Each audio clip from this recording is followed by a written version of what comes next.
In the heart of Gilneas, destiny was a tale spun by the unyielding spirit and unwavering perseverance of its citizens. Proud, stubborn, and averse to seeking help from beyond their borders, the Gilneans stood as a unique breed among humans. Approach them, and you'd sense a distinct wariness in their gaze, not born of distrust, but rather a defiance that seemed directed not at any specific entity, but at the vast world itself. It was a gaze that spoke of resilience and a determination to carve their path in a world that often required a stand of independence. Now, what happened to the kingdom over its many years? Let's start from the beginning. 2,700 years before the Dark Portal, the humans of Azeroth, triumphant from the Troll Wars, embarked on an era of expansion. Following the death of King Thoradin, the Empire ventured into the wilderness, birthing new city-states, and among them the formidable Gilneas emerged. Settlers along Gilneas' coastal expanse crafted resilient harbors, but the boldest among them, yearning for a harmonious blend of land and sea, set sail on a quest for a haven to shield their descendants from the relentless ocean waves. In this maritime odyssey, the ancestor of House Stormsong, which is one of the four noble houses of Kultiris, stood as the first to catch the whispers of the Tide Mother, unraveling the secrets of the seas for himself and his kin. The whispers led them southward to a vast island teeming with precious metal ores and abundant natural wealth. Here, some chose to establish the mighty coastal outpost known as Kultiris, while tide sages were dispatched to beckon others to join this newfound haven. Yet on this island of promise, the Gilnean colonists found themselves entangled with the native Rykul, the Drust. Despite initial attempts at peaceful coexistence, the Drust swiftly escalated hostilities, launching raids at the humans' developing outposts and settlements for generations. The clash between these two forces reached a tipping point, culminating in a decisive conflict that would shape the destiny of both peoples. In the end, the Drust, known as the Thorn Speakers, would join Kultiran society as they never wanted to go to war in the first place, and the Order of Embers was formed in order to fight the Drust that wished for war. Humans ended up dominating the region over time. Gilneas' military evolved into one of Azeroth's mightiest, standing shoulder to shoulder only with Alterac.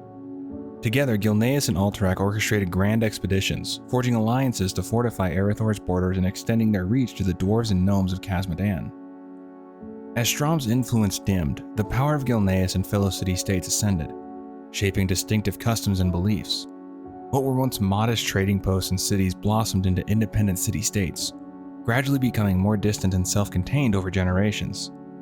A significant turning point arrived 1,200 years before the Dark Portal, unraveling the Empire into independent kingdoms.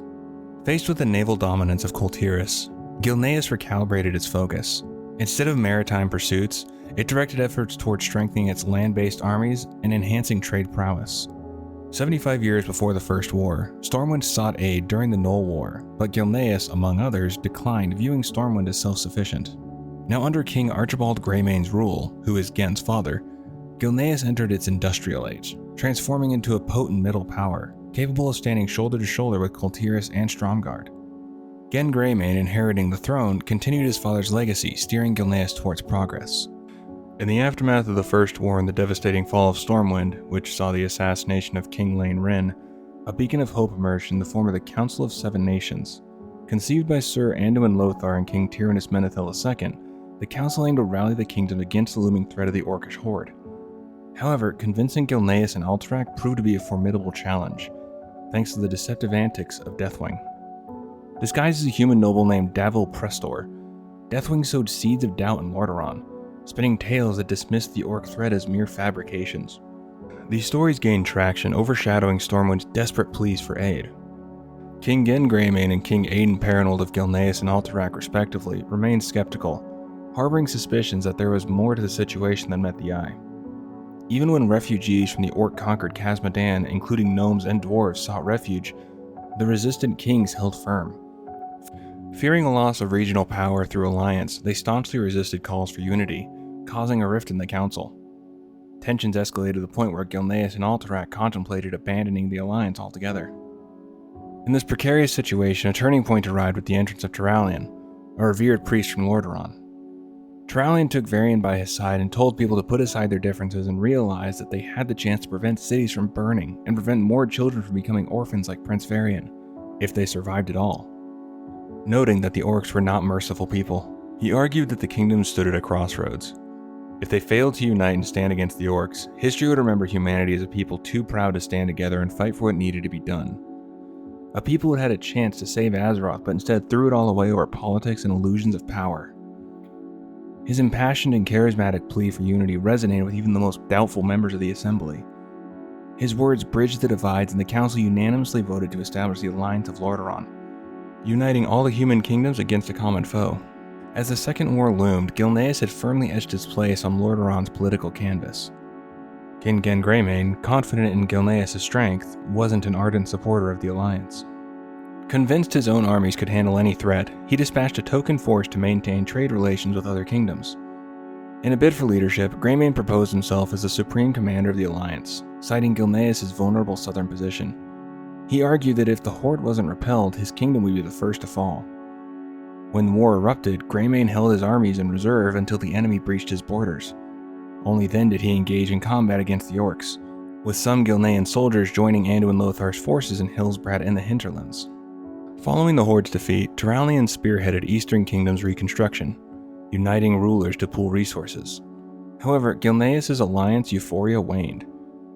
They advocated Orc extermination instead of internment camps, creating friction. Disagreements over funding Netherguard Keep construction deepened the divide, slowly pushing Gilneas away from the Alliance of Lordaeron. The scars of war and conflicting ideals cast shadows over the once united front.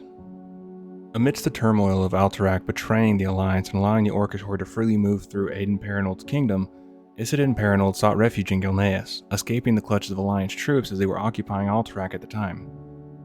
In a bold move during the Alterac crisis, Greymane attempted to place Isildur on Alterac's throne, aiming to secure a direct stake in the kingdom's welfare and strategic advantages through its mountain passes. I'll talk a little more about this at the end of this section, because I was a bit confused about a couple things, but let's continue. King Greymane's motives didn't escape the watchful eyes of the Kirin and King Tyrannus Menethil II. Greymane's ambitions hinted at expansion dreams. A foothold in Alterac would grant Gilneas access to untapped resources, offering a pretext to send mighty ships across the Great Sea. In the negotiations, Admiral Dalen Proudmoore, fearing a threat to Kultiras' naval sovereignty, opposed Gilnean influence in the region. Despite the political maneuvering, Greymane's bid faltered, leaving him disheartened with the Alliance of Lordaeron. The failed attempt cast shadows over the unity that once bound them, deepening the fractures within the Alliance. In a candid conversation with Lord Vincent Godfrey, King Greymane expressed doubt about heeding the advice of Crowley and Godfrey regarding Gilneas' alliance with the Alliance. He argued that this allegiance had only resulted in the loss of Gilnean lives. Greymane revealed his intention to withdraw from the Alliance, sealing off Gilneas from the outside world. As he examined the map, the decision to construct a formidable wall closing off borders would intersect with the lands of a respected nobleman, Lord Darius Crowley. The mountains on Crowley's lands provided a natural barrier for the wall's construction. The completion of this wall would effectively separate Pyrewood Village and Ambermill from the rest of Gilneas. Greymane was confident that Crowley, despite the impact on his lands, would comprehend the necessity of this decision. Given Gilneas' self-sufficiency and minimal dependency on the Alliance for resources, Greymane made it clear that aiding the other nations held little interest for him. The imminent changes signaled a shift towards Gilneas embracing isolation and self-reliance. So I wanted to talk about Isildur real quick, the whole Alterac deal. Originally what happened was that Paranold essentially betrayed the Alliance and let the Orcs freely walk through Alterac in exchange to ensure that his people weren't harmed. So they didn't try and fight the Horde, they didn't do anything, they didn't signal the Alliance saying that the Horde is walking through. Now, Aiden Paranold was the king at the time, and he approved that, and he was the one who actually sent a letter to Doomhammer, who was war chief at the time, to organize that, and that's what happened. Now, later on, gets found out, and the Alliance isn't very happy, surprising. It does mention that Gen supported Isildur to take control of Alterac, but King Tyrannus was wanting to give it to Lord Prestor, but those plans were later abandoned when Prestor quote-unquote disappeared. And since Prestor was Deathwing, really what happened was Deathwing was defeated in Grim Battle. But I couldn't find anything specifically talking about why Isildur was forced to leave under fear of the martial law, because I didn't see anything specifically saying that he was complacent in his uncle's treachery with helping the Orcs. So I'm not sure if I just missed something, or what, but I just didn't see anything specifically saying that he actually helped his uncle with it It might have been because he was going to be the new royalty, but I'm not 100% sure, so yeah. Either way, that's what it says, so I went with it. And I did try and find it, but I just couldn't find anything specifically saying why he was running and why he had to hide inside Gilneas and take refuge there to avoid the martial law, since I didn't see anything specifically saying that he did anything knowingly wrong. Either way, let's go on to the next section. Years later, following the Second War, the Alliance of Lordaeron remained oblivious to the emergence of death cults within their borders. However, a series of events, including Quothlos's departure due to grievances over human leadership and Thrall liberating orcs from internment camps, promoted Gilneas to sever ties with the Alliance. King Greymane, seeking to shield his nation from what he perceived as other people's problems, initiated the construction of the Greymane Wall, completing it before the onset of the Third War. When the Scourge laid siege to Lordaeron, King Greymane sealed off the majority of Gilneas behind the wall, isolating the nation from the outside world. The natural barriers of high cliffs and treacherous reefs fortified Gilneas both by land and sea. As the undead Scourge wreaked havoc on neighboring lands, King Greymane, unmoved by pleas from even human refugees, adamantly refused to assist anyone on the outside of the wall. The fall of Lordaeron further solidified his belief that isolation was the right path for Gilneas. As planned, the wall separated the lands of Lord Darius Crowley, including Pyrewood Village and Ambermill. In an act of defiance, Lord Crowley dispatched the Gilneas Brigade to join Lady Jaina Proudmoore's human expedition in Kalimdor. Despite the internal conflict, the Gilneas Brigade gained renown for their valor in the face of the Burning Legion. As the Scourge swept through Silverpine Forest, the folks of Pyrewood faced a closed Greymane Wall, shutting them off from refuge. Determined to survive, they embarked on the Seawolf, aiming for Stormwind City. However, a twist of fate sent their ship astray in a storm, leaving them adrift in the vast Great Sea for weeks. Another tempest struck, leading to a shipwreck on the mysterious shores near Black Rook Hold's ancient fortress. With their vessel beyond repair and the land offering abundance, they seized the opportunity to establish a new home. Thus, the village of Bradensbrook rose on the shores of this mysterious island, a testament to resilience and adaptability in the face of unforeseen challenges. At the peak of their strength, the Scourge launched an unrelenting assault on the Greymane Wall, casting a dire shadow over all of Gilneas. Starting with a modest number, their ranks swelled over time, showing no signs of relenting. King Greymane's armies valiantly defended the wall for days against the overwhelming sea of undead hordes. However, the unyielding Scourge replenished their forces relentlessly, creating a seemingly insurmountable challenge. Fearing an imminent breach, King Greymane made a difficult decision. The gates were flung open and Gilnean soldiers surged from Gilneas into Silverpine Forest. In a tragic turn, the Scourge defeated these soldiers, dooming them into the fate of becoming that which they hated and feared so much. While the Greymane Wall initially held firm, the Gilnean military found itself unable to repel the Scourge solo. The looming threat of the undead completely overwhelming their forces hung heavily in the air, as the balance tipped precariously toward a chilling inevitability. In a desperate bid to repel the seemingly unstoppable Scourge, Greymane turned to his Archmage Erigel for an answer. To Gen's relief, Erugel had an idea. He had heard of a mythical creature called the Worgen. It walked on two legs like human would, but was wolf-like in appearance. While he didn't know their full origin, he did know how to find them. He sensed them within the Emerald Dream. It would be a challenge to bring them to their aid. But the real question wasn't could he bring them to Gilneas, it was should he.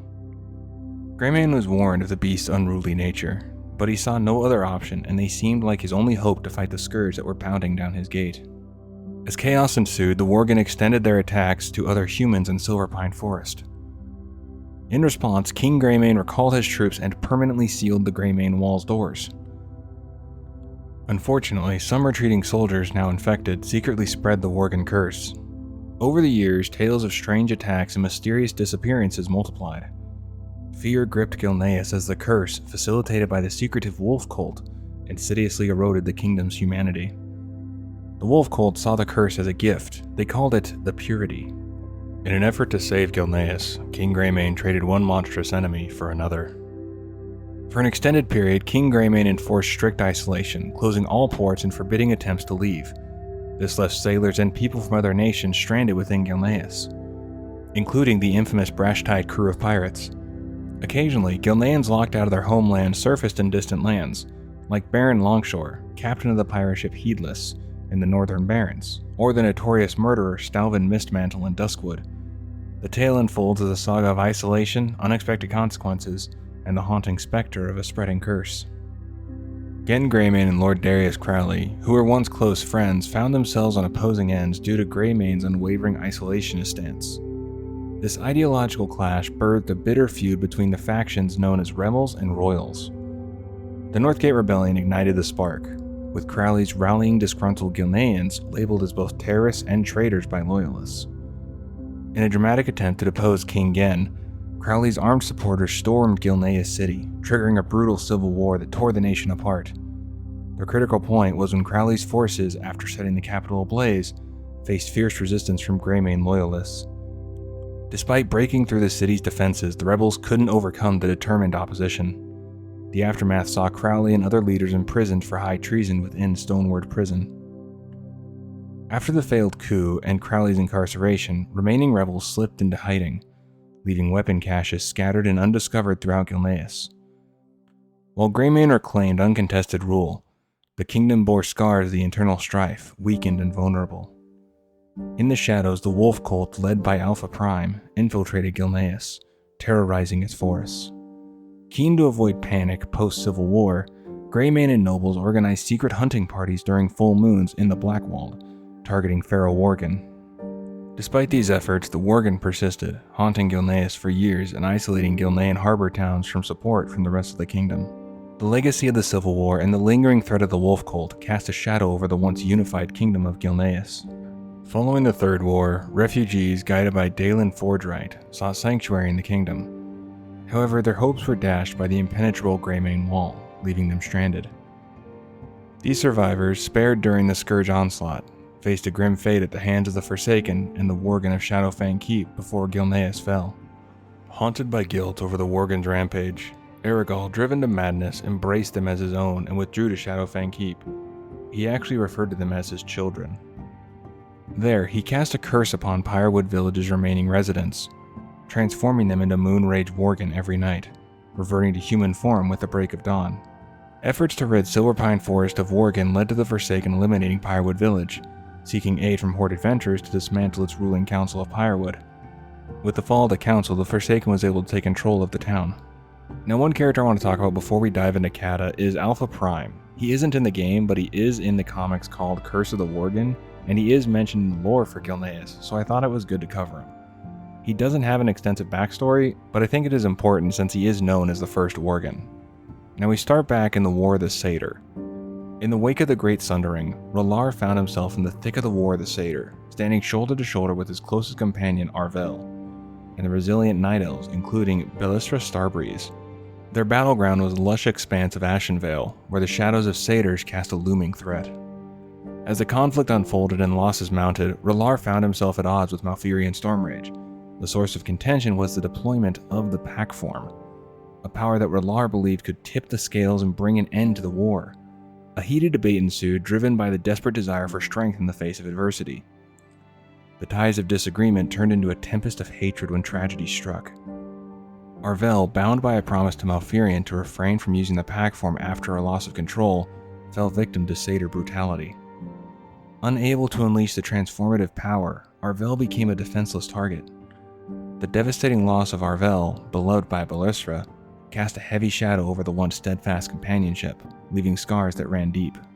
Now, the Pack Form is another thing only mentioned in the comic and also in the Wolfheart book. That form is when the druid turns into a large wolf. It allows the druid the power and ferocity of the ancient wolf Goldrun. But there is a large side effect to this form. The fury that you feel and the power is too much to handle. Malfurion himself experimented with this form, but when he was consumed by its rage, he blindly attacked his mentor Cenarius. The only thing the demigod could do is put Malfurion to sleep, where he eventually regained his senses with the great tree Darlner. But ever since that day, he forbid anyone to use that form due to the danger it posed. Now, as surprising as this may sound, not everyone listened to Malfurion when he forbid the use of that form. The druids of the pack were the druids who did not listen. They initially sought to control the wolf form with the Scythe of Elune, but due to the power that form has over the user, they lost themselves to the wolf form. However, Relar stood as the lone druid who retained his sanity while embracing the formidable pack form. After besting the pack in combat, he extended an olive branch, offering to guide them in preserving their sanity within the pack form. Thus, he ascended to the role of the druid's leader, donning the name Alpha Prime with pride. Teaming up with the embittered Belisra, the duo embarked on crafting the Scythe of Elune, envisioning a tool to harness the pack form's power. However, their aspirations took an unforeseen turn. Instead of mastering the form, the druids of the Scythe found themselves metamorphosized into the mysterious Worgen. These creatures, driven by madness, considered their transformation the epitome of nature's essence. In clashes with the satyrs, the Worgen's unrestrained ferocity tore through allies and adversaries alike, spreading their curse to other night elves. Faced with the escalating Worgen threat, Malfurion Stormrage, acknowledging the gravity of the situation, wielded the Scythe of Elune. In a decisive move, he banished the Worgen to the tranquil embrace of the Emerald Dream, where they would rest for all eternity. The tale unfolded as nature's balance teetered on the edge of chaos. But as we know, the Worgen didn't stay in the Emerald Dream. When Gilneas was affected with the curse, Halford Ramsey, who was a private investigator looking into the murders in the city, was turned into a Worgen by Alpha Prime. His plan was to make sure that Halford didn't discover about the Starlight Slasher murders and the planned Worgen attack on Gilneas City, along with his true intentions. But Halford joined the other Worgens and went through the ritual to make sure his human and wolf aspects could live harmoniously with each other. Alpha Prime orchestrated an infiltration of Gilneas, navigating hidden tunnels beneath the imposing Greymane wall. He planned to secure the Scythe of Elune, a key to liberating his fellow Worgen banished to the Emerald Dream. Armed with this mystical artifact, he harbored ambitions of revenge against Malfurion and a future assault on Darnassus. For his plans, Alpha Prime forged an alliance with the Forsaken, leveraging the Worgen assault on Gilneas City to pave the way for the impending Forsaken invasion. Amidst the chaos of the Wolf Cult's attack on the city, Alpha Prime found himself confronted by Belisra, one of the architects of the Scythe of Elune. In the heart of the turmoil between the fall of Greymane Court and the impending chaos in Merchant Square, Alpha Prime laid bare his desire for revenge against Malfurion. He accused the revered druid of conveniently forsaking ethics and denounced the duplicity inherent in the Stormrage bloodline. Belisra, however, countered with revelation of Malfurion's internal struggles and guilt over Arvel's demise, unveiling a pivotal truth. She disclosed Malfurion's own encounter with the Packform Frenzy. This revelation struck a chord with Alpha Prime, branding Malfurion as not only a fool but the ultimate hypocrite. The battle between the two unfolded amidst the chaos, reaching its climax around the time of Darius Crowley's heroic last stand in the Cathedral Quarter. Salvation came when Halford intervened, attacking Alpha Prime and providing Belisra the opportunity to employ the Light of Elune. With a strategic maneuver, she sent Alpha Prime plunging into one of the city's canals, affording them a fleeting escape from the battleground. The Forsaken also sought the elusive Scythe of Elune, yet their clandestine efforts were thwarted by an unexpected hero, the Worgen player. With strategic prowess, the Scythe was reclaimed and restored to the grasp of Priestess Belisra, who had been its guardian. Under the false assumption that the Gilneans and Belisra's Night Elves were stripped of the Scythe's power, Alpha Prime, undeterred, orchestrated a wolf cult assault on Belisra's forces at Teldoran. To his astonishment, she defied expectations, revealing the Scythe of Elune's might in a bid to banish Alpha Prime's Worgens to the Emerald Dream. As she began the spell, a disruptive arrow from a Forsaken Dark Ranger struck her arm, causing her to drop the scythe. Seizing the opportunity, Alpha Prime's Forsaken allies closed in on Belisra and her Gilnean comrades. Alpha Prime, seizing the Scythe of Elune, poised to strike down Belisra, found his plans unraveling in a surprise turn. In a spectral spectacle, the ghost of Arvel manifested as a spirit wolf, tearing Alpha Prime apart before he could deliver the fatal blow. Unseen by many within the kingdom, a clandestine war unfolded among the Worgen themselves, a hidden strife between beast and man. Meanwhile, an impending Worgen threat loomed larger as the Forsaken relentlessly pounded at Gilneas' gates. Driven by Garrosh Hellscream's directive to conquer the land for hoard resources and secure ports, Sylvanas Windrunner, under War Chief Hellscream's orders, secretly orchestrated her own plan.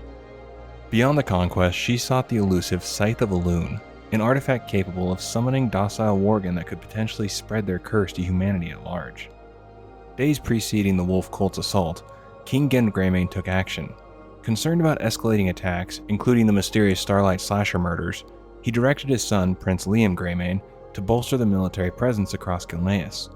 When questioned about potentially reallocating troops, Gen adamantly refused, fearing Forsaken exploitation of any perceived weakness in the wall's defenses. To avoid causing panic among civilians, Liam was tasked with attributing the increased military activity to Northgate rebels stirring trouble once again.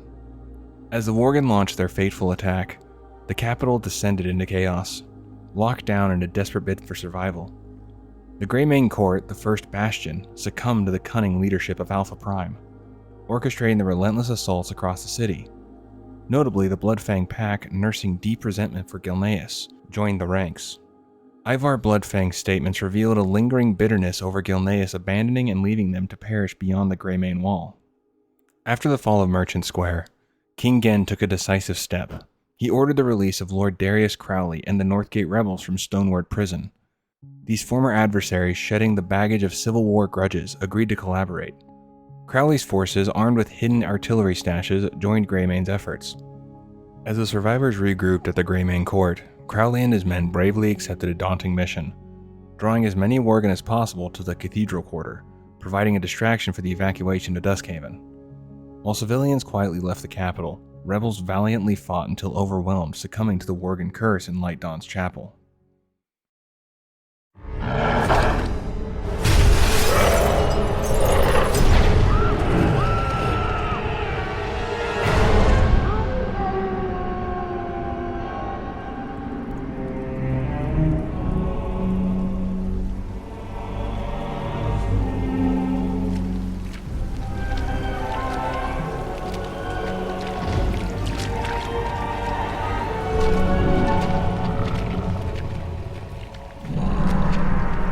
Look at what you've become.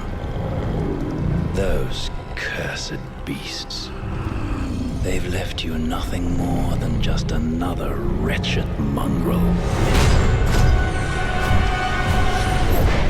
Do you even remember what you did to your friends? Your kind, haunting the wilds unchecked, until we found you.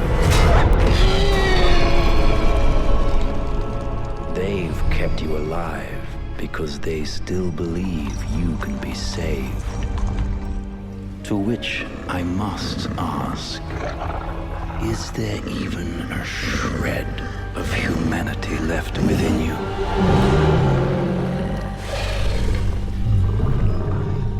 Perhaps we will find out soon enough.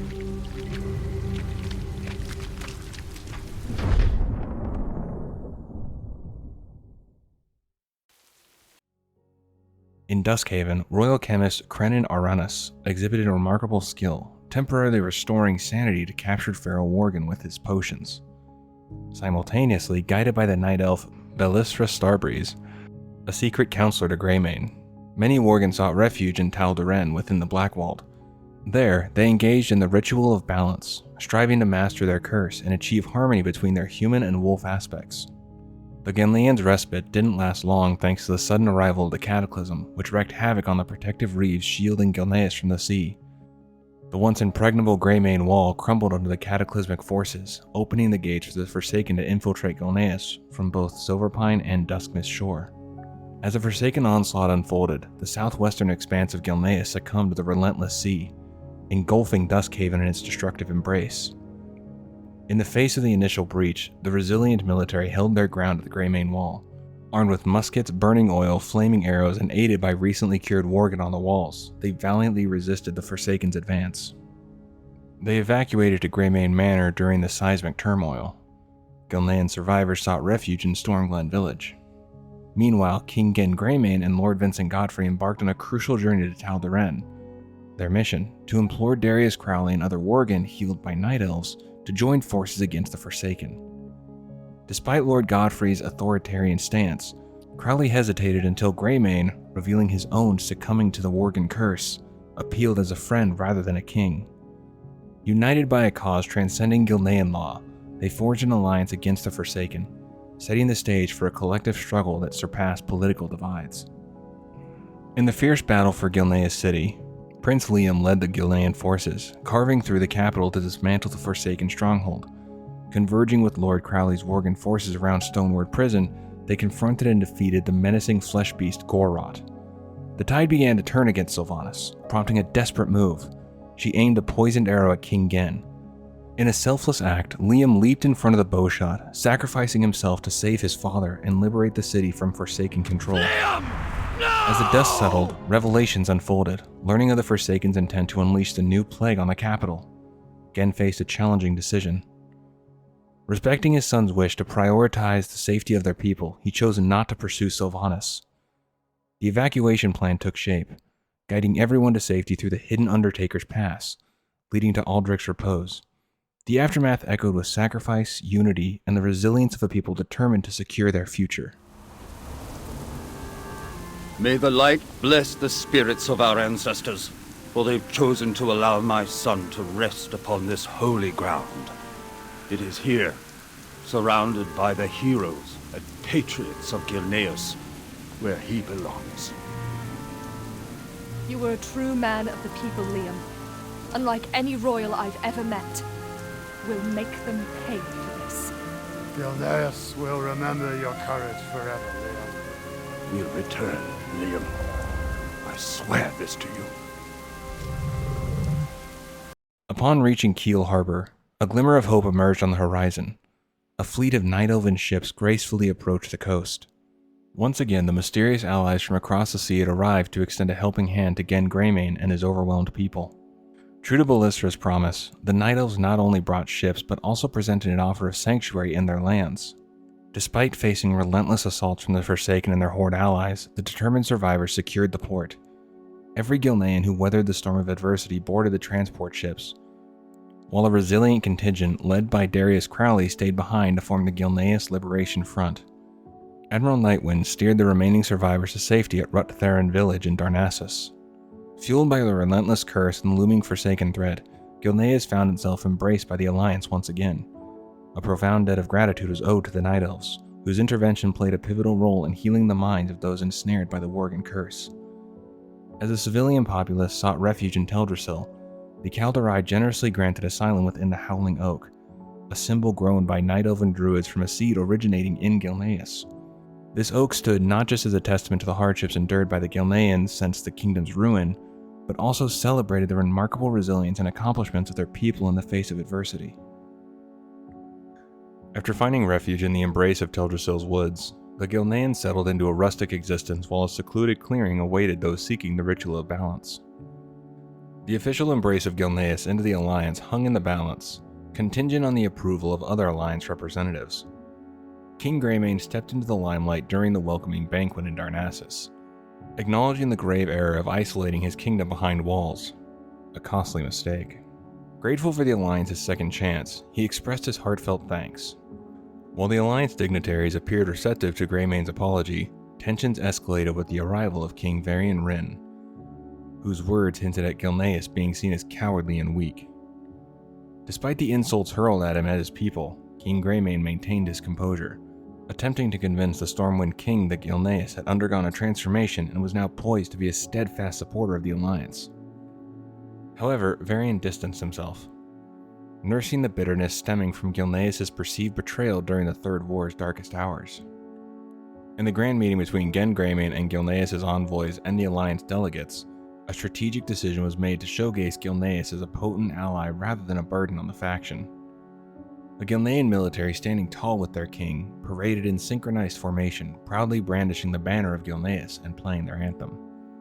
Despite Gilneas facing adversity, they deliberately matched the forces sent by the Stormwind army, capping off their display by orchestrating a transformation into formidable Worgen warriors. While the Alliance acknowledged the strengths and advantages brought by Gilneas, the King of Stormwind remained unyielding. He pointedly expressed his inability to trust or forgive Gilneas, dismissing them as fair-weather friends. This stark stance, despite the recognized benefits, sparked uproar at the summit and ultimately shattered any hope Gilneas harbored of rejoining the Alliance.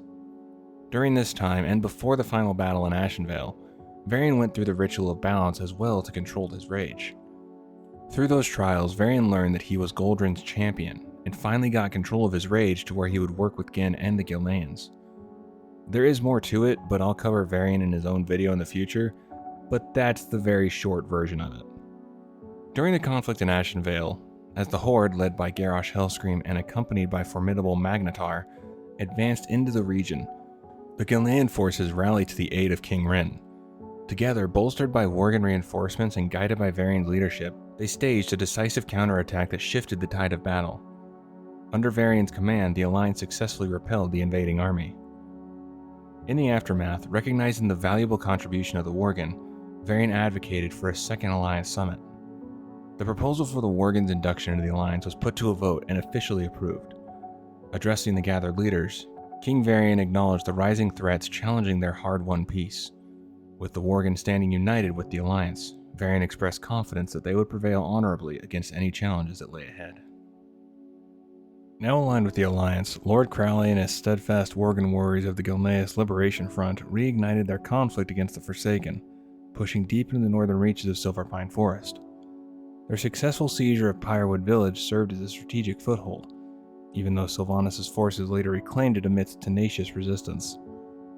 Utilizing a gnomish submarine to break the Horde's blockade, the elite 7th Legion spearheaded a sweeping Alliance offensive aimed at retaking all of Lordaeron from the Forsaken, commencing with the liberation of Gilneas. The unified strength of the Alliance, bolstered by Gilnean and newfound Bloodfang Worgen allies, swiftly forced the Forsaken beyond the Greymane Wall. Despite initial success, the Horde regrouped in Silverpine, leading to Lord Crowley's surrender to Sylvanas when she held his daughter hostage, threatening her with a grim fate of undeath. This marked the termination of the Alliance offensive in Silverpine, while the Bloodfang Pack extended their influence into the Hillsbrad foothills. Amidst the mass exodus, numerous Gilnean refugees sought refuge in the Blasted Lands, inspired by the dream of an idealistic druid named Marl Wormthorn. Upon their arrival, Wormthorn envisioned the healing of the tainted scar, attempting to restore it by birthing the great tree Maldraz through his druidic powers. Initially successful, the rejuvenated forest allowed the refugees to establish Serwick. However, this act also attracted the attention of lingering demons within the scar, seizing the opportunity to corrupt both the great tree and the Gilnean druid. The result was the birth of the malevolent tainted tree. At some point, a sizable fleet of Gilnean ships set sail for Serwick, carrying only civilians. Unfortunately, after a few days, a mysterious storm caused some ships to return to the shattered shore, revealing their unknown demise and the haunting presence of their drowned occupants along the coast. Now we move over to Kalimdor, where the Talon Branch Pack found solace in Felwood, where they embarked on a journey to comprehend the intricacies of nature and maintain its delicate equilibrium. Their purpose extended beyond mere survival. They sought a new existence in this accursed land. Led by Den Mother Ulrika, the pack comprised Worgen with a lineage dating back to Valinda Starsong's initial summoning of the Worgen through the Scythe of Elune, making them Night Elven Worgen.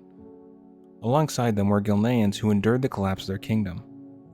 Together, they established Talon Branch Glade as their operational hub, with a dual mission to mend the corrupted forest and confront the demonic forces of the Burning Legion, all while thwarting the goblin lumber operations orchestrated by the Bilgewater cartel in the region. Simultaneously, a contingent of Gilneans under the leadership of Oliver Harris embarked on a journey to Raven Hill and Duskwood. Setting up camp, their focus shifted to devising a cure to aid the countless mindless Worgen wreaking havoc in the area. Atop Mount Hyjal, certain Gilnean Worgen fell victim to the corrupting clutches of the Twilight's Hammer, becoming enslaved as mindless beasts under their influence. While others aligned themselves with the noble cause of the Cenarian Circle, they embraced their role as guardians, taking on the responsibility of safeguarding Goldrin's sacred shrine. At some point, a black draconoid disguised as Lord Hiram Creed cunningly manipulated a group of Gilnean humans and Worgen known as the Black Howl. Acting in secrecy, Creed infused them with his draconic blood, enhancing their strength while unknowingly subjugating them to a gradual transformation into his unwilling minions. Rathian, on a mission to eradicate corrupted black dragons across Azeroth, dispatched a rogue champion to eliminate Creed. The demise of Creed marked a turning point, prompting both the Horde and Alliance to withdraw from Gilneas' mainland for reasons shrouded in mystery. Consequently, the epicenter of activity shifted to coastal regions, where the battle for Gilneas unfolded in relentless clashes between the Alliance and Horde forces. After toppling Garrosh Hellscream in the Siege of Orgrimmar, High King Varian declared that the Alliance's next mission was to cleanse Gilneas and keep Sylvanas Windrunner in check. Now, during the trial of Garrosh Hellscream, King Greymane took a bold stand, vetoing the entire proceeding. He accused the Horde leaders of complicity in their war chief's crime, highlighting the brutal actions against the people of Gilneas. Greymane insisted that all of them should face trial, pointing out that even figures like Sylvanas had initiated their own attacks. However, Terran Zu calmly rejected the proposal, citing the impracticality of such a lengthy process, especially considering the varying lifespans of those involved. During the Third Burning Legion invasion, the valiant Gilneas military took a stand in the epic battle for Broken Shore. Guided by King Greymane, the indomitable Gilneas brigade set up their main bastion, Greywatch, nestled in Stormheim. Their mission was to unearth the legendary Aegis of Agrimar scattered across the Broken Isles. As the brigade delved into their quest, a sinister revelation surfaced. The Forsaken harbored nefarious plans to unleash a plague upon Greywatch, reminiscent of the tragic fate that befell Gilneas. King Greymane rallied his forces to obliterate the plague caches and thwart the invasive legions under the cunning Sylvanas Windrunner. Following the battle, the Gilneas brigade fanned out across the Broken Isles, engaging in a fierce struggle for control of the Warden Towers against the formidable Queensguard. A relentless dance of power ensued as both factions vied for dominance. With the relocation of Dalaran to the Broken Isles, the once gleaming Silver Enclave underwent a transformation, emerging as the Greyfang Enclave. This newfound enclave, now a bastion for the Alliance within the floating city, stood under the watchful guardianship of Gilnean sentinels. As the curtains fell on the Argus campaign, a somber narrative unfolded for the kingdom, its identity now reduced to a sorrowful echo of wind, sorrow, and ruin. Gen Greymane, bearing witness to the aftermath, shared with Anduin the tragic tales of Gilneas and Stromgarde succumbing to the relentless grip of decay. Gilneas, once vibrant, now housed the Forsaken, while Stromgarde found itself besieged by a motley alliance of criminals, ogres, and trolls. The once proud realms now stood as haunting echoes of their former glory. In the throes of the War of the Thorns, that's the name of the war with Sylvanas burning down Teldrassil, Sylvanas sought to exploit the desolation of Gilneas as a catalyst within the Alliance after the fall of Teldrassil. Misjudging Gen's desire to reclaim his kingdom, a divide emerged between those advocating for the recovery of Teldrassil and those prioritizing the reclamation of Gilneas. Unbeknownst to Sylvanas, Gen, acknowledging a debt owed to the Night Elves, emphasized that Teldrassil must be reclaimed first, with Gilneas following suit. In response, King Anduin ordered constant portals from Darnassus to remain open in Stormwind City, welcoming an influx of Night Elven and Gilnean refugees. Queen Mia Greymane, a respected figure, played a crucial role in organizing the Gilnean evacuation from the Howling Oak to Stormwind City.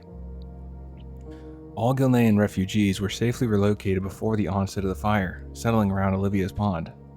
As the Fourth War commenced, Gilneas actively participated in the battle for Lordaeron. The Bloodfang Pact securing Fenris Isle forced the Forsaken to reallocate their forces for evacuation across the lake after defeating Deathstalker Hayward. Simultaneously, Darius Crowley led an offensive into Hillsbrad Foothills, preparing an army to counter an imminent Forsaken attack on Gilneas. The 7th Legion under Captain Tobias Zarin besieged Shadowfang Keep, aiming to thwart Forsaken Apothecary's plans of unleashing a bioweapon upon Gilneas. The Horde, eyeing Stromgarde as a strategic launching point, maneuvered towards the Arathi Highlands, seeking control of Stromgarde to impede full Alliance dominance over the Eastern Kingdoms. Now, in the aftermath of Stormwind's refusal to aid Darkshore, Gilneas chose to support the Keldarai instead. King Greymane dispatched a formidable force led by Lorna Crowley and Princess Tess Greymane as part of the Army of the Black Moon. This gesture aimed not only to stand by their Night Elf allies, but also to repay them for their unwavering support to Gilneas.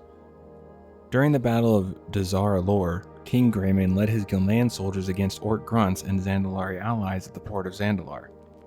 Gen, alongside Master Matthias Shaw, spearheaded the strike team against King Rastakhan.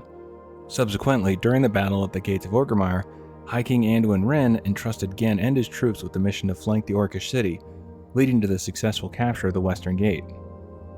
In another development, the Night Elves of the Temple of Elune in Val-Shara forged active trade connections with the neighboring Gilnean village of Bradensbrook. This exchange facilitated the shipment of supplies between the two communities via ships. In the aftermath of the Forsaken reclaiming the ruins of Lordaeron, Calia Menethil, a member of the Desolate Council, assured Alliance heroes that her foremost proposal to the Council would involve the withdrawal of their forces from Gilneas. King Greymane returned to Stormwind City, proclaiming the moment had arrived to reclaim Gilneas. However, during their absence, the Scarlet Crusaders, under the leadership of Inquisitor Fairbell, took control of the capital. transforming it into their stronghold after a defeat in Silverpine Forest against the Forsaken. Princess Tess Greymane, entrusted with command from Keel Harbor, orchestrated the efforts of Gilnean troops and their allies from the 7th Legion, despite resistance from the king.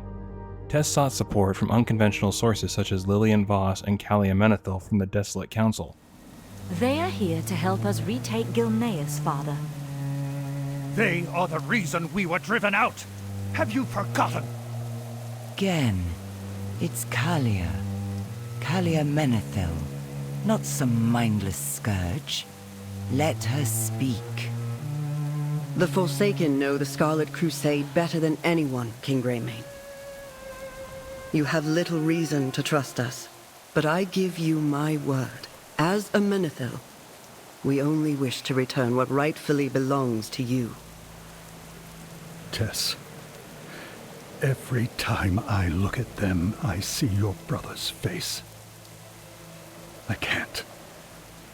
I'm sorry.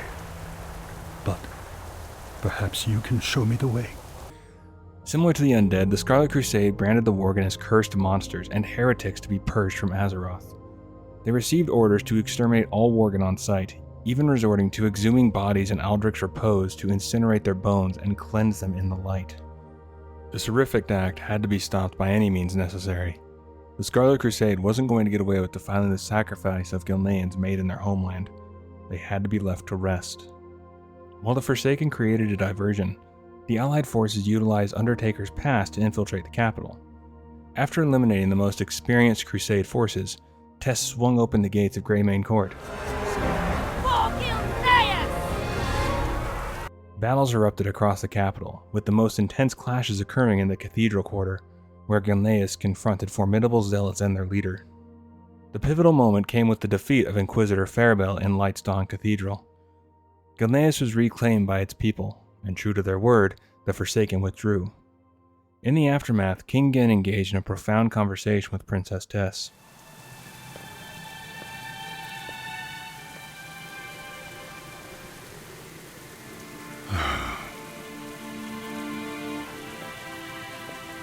You're thinking of Liam again, aren't you?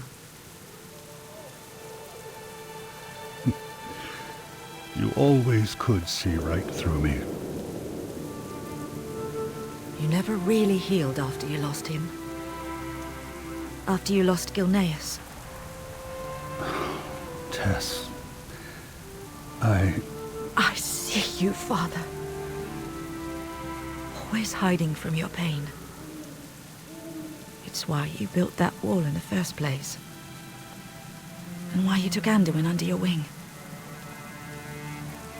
But I have always been here. For you. Even if you've never noticed. I know. And I'm sorry. The world is changing, Tess. And as much as I try, I find it hard to change with it. But you have proven yourself 1,000 times over, my girl. And this kingdom now belongs to you. Father, I... You have always been what makes Gilneas truly special to me. And I should have told you that. Every day.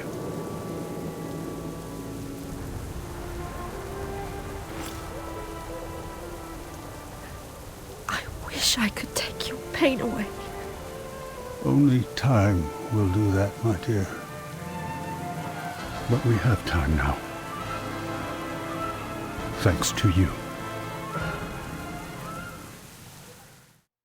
After talking with Tess, Gen makes his way to Liam's grave, where he talks about his decision. I don't know if you would recognize me, Liam. All these years, the lessons I've learned, the Alliance has always offered an outstretched hand. There are days it feels right, and days I wonder, what if I had not built that wall? would Lordaeron still stand? Would you still be? Now, listen to me.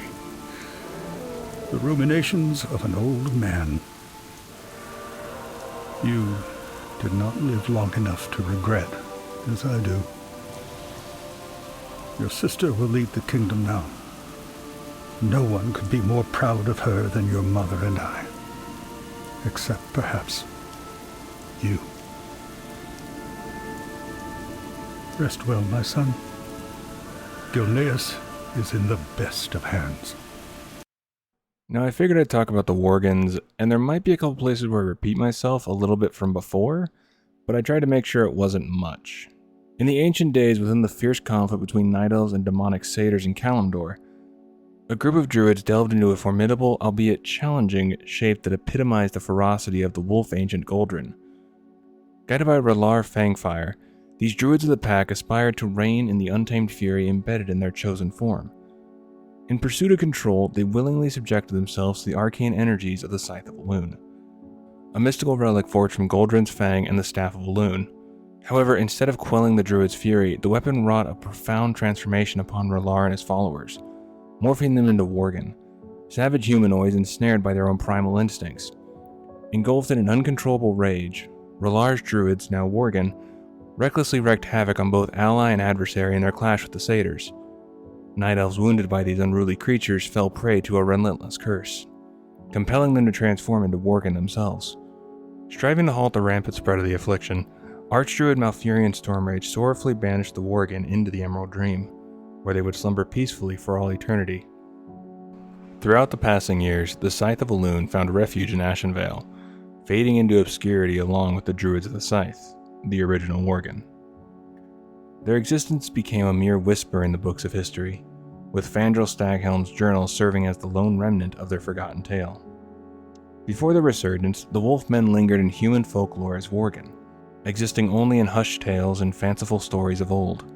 Farmers would regale their children with myths of these beastly wolfmen prowling the fields and marshes beyond the village confines. In his scholarly pursuits, the mage Yor glimpsed the Worgen in a realm he described as a nightmarish abyss. Despite his desire to validate the reality, he cautioned against summoning these mysterious beings. While many remained dormant, certain Kaldorei Worgen awakened and traversed the dream realm after their banishment, while others delved into the shadows in the period preceding their resurgence. As discussed before, Erigal brought the Worgen to Azeroth to help Gilneas fight the Scourge. But after the Worgen were done with the Scourge, they turned their sights on the Gilnean soldiers. Following the Scourge's retreat, Archmage Erigal committed an act of betrayal against his nation, pledging allegiance to Alpha Prime and developing a fervent loyalty to the Worgen. Gilnean soldiers bitten by the Worgen found themselves taken within the protective walls, where upon succumbing to the curse, they were relentlessly hunted and killed, yet eradication proved elusive. Alpha Prime, the mastermind behind the Worgen in Silverpine Forest, held the once mighty Arugal under his spell, his mind consumed by madness. Under the leadership of Alpha Prime and the assistance of the bewitched Archmage Erigal, the Worgen in Silverpine launched a relentless siege on Baron Silverlane's keep. Perched above the quaint Briarwood village, the keep succumbed to darkness, evolving into the notorious Shadowfang Keep. It was here that Alpha Prime and Erigal established the Wolf Cult, embarking on a quest to locate the elusive Scythe of Elune. The Wolf Cult actively recruited humans eager to embrace the Worgen transformation, and the curse swiftly spread to the human populace. Ordinary men and women found themselves transformed into voracious, feral beings impervious to the grip of undeath. Erigal, with his arcane prowess, cursed the villagers of Briarwood, compelling them to morph into Worgen as night fell. Those aligned with Alpha Prime formed the Bloodfang Pack. Erigal's followers became the Shadowfang Pack, and those bound to the nightly Worgen appearance became the Moonrage Pack. And that's going to do it for this one. Hopefully you did enjoy. And I'm sure I mispronounced a couple things, like the mage Yor. I think it's maybe? Just U-R, so I'm not totally sure. I'm just going to go with I've had to fix Erigal 8 times. Yeah, 8 times. Because I kept saying Arugal. Hopefully I didn't miss any. Hopefully this made sense. I tried to confirm a bunch of different things and make sure it was all legit. There's a bunch of quest lines. There's a bunch of stuff from different books that I didn't have, so I couldn't really confirm or go into more detail about that. And I didn't have the time to do all of the quest lines because some of them are buried at the very end of a quest line, and some of those quest lines can take a couple hours, if not more, to do. I will see you in the next one. Do take care of yourself.